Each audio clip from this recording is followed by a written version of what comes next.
পহেলা বৈশাখ আমাদের সম্প্রীতির অন্যতম প্রতীক বললেন প্রধান উপদেষ্টা।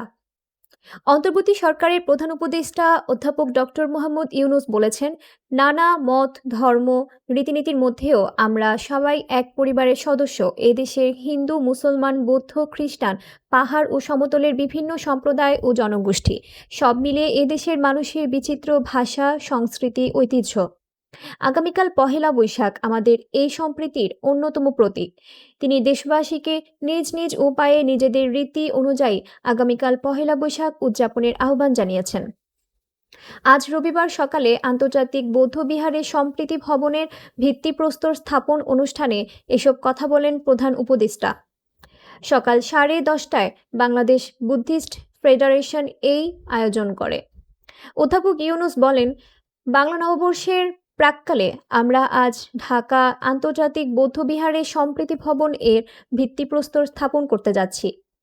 এখন একটি সুন্দর ও শান্তিপূর্ণ অনুষ্ঠানে আমাকে আমন্ত্রণ জানানোর জন্য বাংলাদেশ বুদ্ধিস্ট ফেডারেশন এবং আন্তর্জাতিক বৌদ্ধ বিহারের কর্মকর্তাদের প্রতি আমার কৃতজ্ঞতা ও ধন্যবাদ।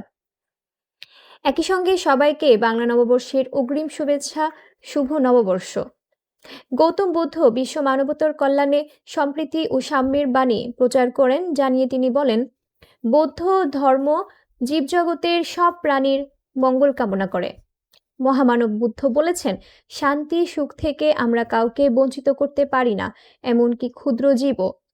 এদেশের বৌদ্ধ পণ্ডিত অতীশ দীপঙ্কর বিশ্ববরেণ্য একজন মহাপণ্ডিত।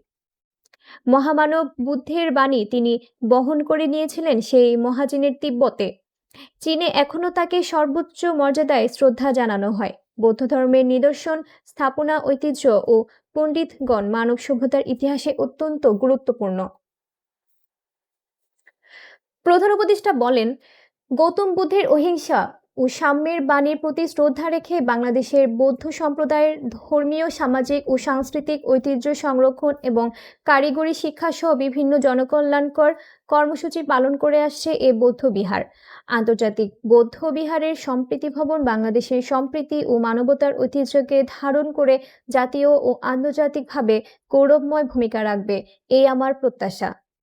আমাদের সম্প্রীতি ও মানবিক মূল্যবোধের জয় হোক।